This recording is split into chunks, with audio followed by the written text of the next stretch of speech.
It's Spritz time, ladies and gentlemen. We're going to learn about Aperol, a little bit about the Aperol's predecessor, and then I'm going to show you the ultimate guide to having the perfect Spritz party. Let's get it. If you're going to talk about a Spritz, you know what you have to start with? It ain't Campari.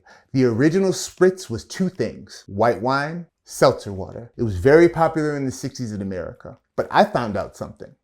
The Spritz's real origin around World War I. GIs would drink a Spritzen, and the word means to spray. And it started with a splash of regular water just to soften sweet Riesling wines. First, bitters were added. Something called select bitters is what my history book says. I don't know what select bitters are. If you do, you could tell me. And then Prosecco came in early in the 20th century. I love alcohol history because it's so damn convoluted. What I hear a lot at my bars is people, oh, that Aperol Spritz, it's gotten really popular. That new stuff, that Aperol. You ever heard of Aperol? Because I have a lot of it. This bad boy right here, this hot, new, wonderful spirit, it's been around for 106 years. And it is the cousin of Campari. These are both what we would call Italian red bitters. If we had to talk about what each one of them is going to give us, Campari is going to give you rich, deep, bitter notes of gentian root, rhubarb, sage, herbaceous. Some people say medicinal, I say wonderful. Aperol is considered a little sweeter, a little softer, a little lighter. I don't know if I've ever had them at the same time, so you know what, it's time for a little rapid fire taste. So, Aperol, Campari. So when we see more orange here, more red here.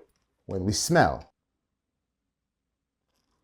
tangerine, candied orange, something deeper, bitter rhubarb, a little bit of red fruit. On the palate, pleasant, simple. On the palate, intense, more down the center of the palate, more complex, less going on, more delicious, a little more what they call maybe austere and savory going on here. People grow to like this. People either like this or they don't. Let me rephrase that. When I have people try gin, they're not into it. Then I make them a bee's knees and they love gin. Somebody don't like Campari, I don't give a damn what you do to it. They ain't gonna like it. Shout out to Catrice Claudio. She's a poet, reviewer, author, and curator from Connecticut and a citizen of the world. I gotta blow up her spot. I made her a Campari convert, but only me. She drinks my Campari cocktails, and if she ain't like them, she would tell me. Shout out to Catrice for making our world a little bit better. I digress. Aperol Spritz, extremely popular, but a lot of bartenders would probably eschew it, if you will. This is kind of our pop song. Campari Spritz is like a deep track from Fish that even the people that go on tour maybe don't even listen to, but when they do, they're happy. Usually, if someone is going to do a Spritz, their demographic is going to fit this. Bartenders, I think, should pay more attention to the Spritz because it's just yummy. Let's show you our profile here. My girl's sick of the glassware, so we're using plastic today. I have never measured a Spritz, and I don't think I'm gonna start now. That's the recipe. The thing that you need for your Spritz, Prosecco. Prosecco is Italian sparkling wine. This one is Aloso Prosecco. I've never heard of Aloso. This is a DOCG, Denominazione di Origine Controllata e Garantita. Basically, the Italian government says this is the real shit to make you feel shit.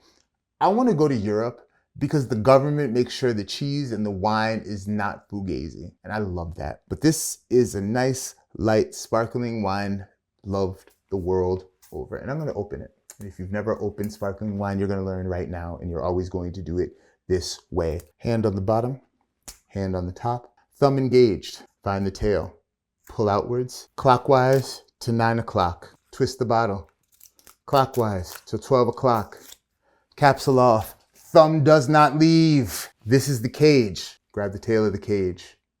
You're going to twist, I think it's 4 times. Let's see if I know what I'm talking about. 1, 2, 3, 4.5. 5 times.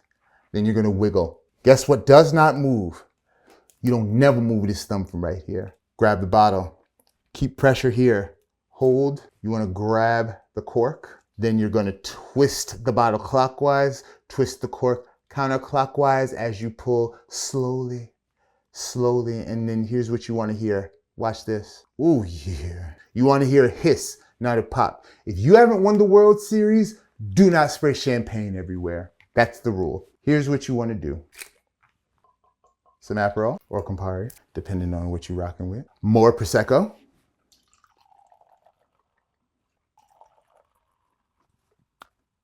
Blink. And then lastly, sparkling water. And we are going so Italian today. Shout out to San Pellegrino for the lovely gift. They keep me nourished. I think the official recipe is, what do they say? It's like a 3-2-1 thing. Oh, I like that. They have a Spritz perfect color guide on the back. Shouldn't be too yellow, shouldn't be too dark. Look at this. It says, nope, okay, and then nope.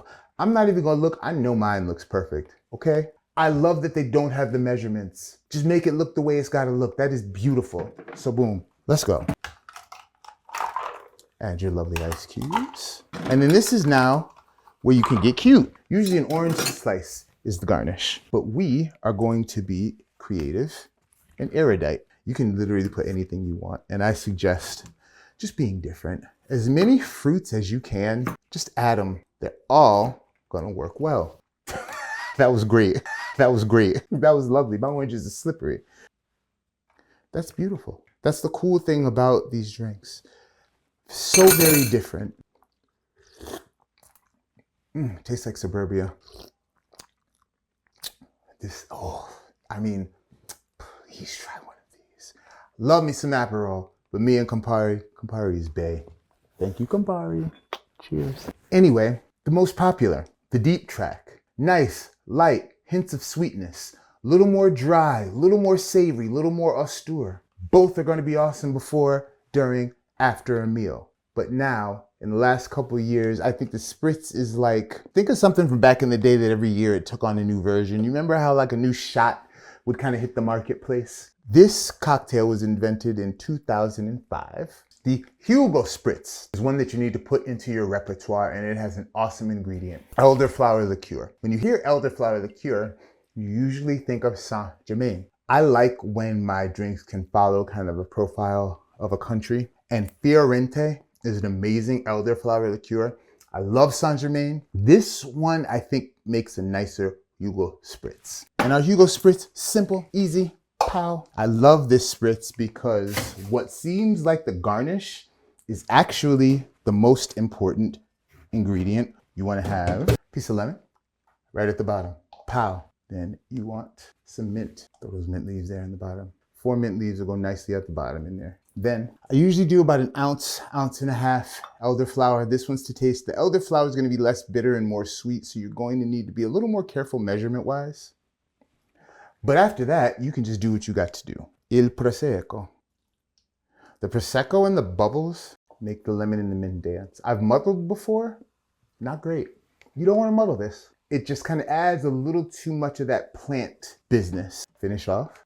Pellegrino. And this bad boy here just is going to be softer, less bitter, but it's got some cool notes. Bam. There are so many different things you can do here. What kind of different things can you do? I can switch out my Prosecco and I can use rosé. If it's fall and I want to get wild, I can do Campari and Lambrusco for a Spritz Nero. It'll be dark and unctuous and beautiful. For my Fiorente, I can throw a blood orange in there. A little piece of candied ginger on the bottom does something amazing. You know what else does something amazing with any of these? Basil in the Aperol. Sage in the Campari. These little bits of business are going to add so much to your cocktail. This is a great place to start when you're starting to learn Mr. Potato Head.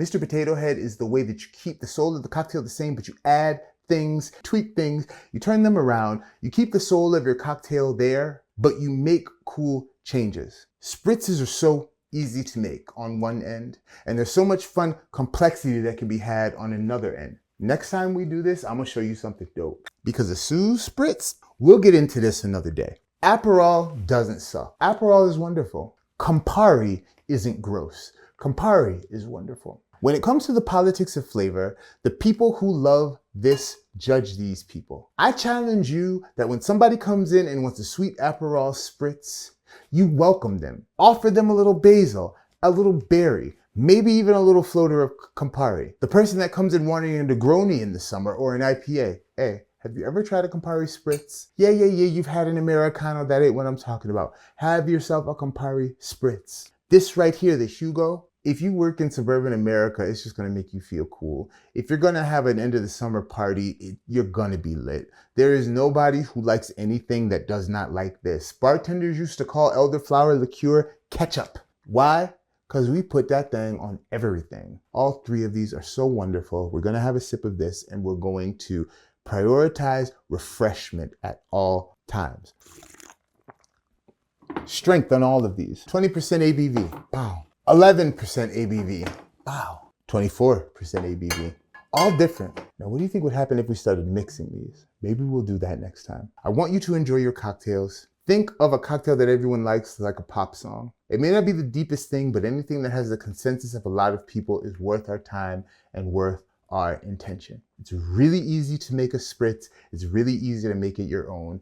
I want you to drink a new Italian liqueur and a new sparkling wine every single day. I want you to be on your patio and eat a brand new kind of stinky cheese and make a crudité plate part of what you do every day. I want you to listen to a station of nice bossa nova music, and I want you to think about the last time you saw a beautiful sunset. This is the barrel age. Spritzes are all the rage. They're easy to make, and I know we're on the same page. That was the foolishest rhyme I've ever met, but we're gonna have a good time with these.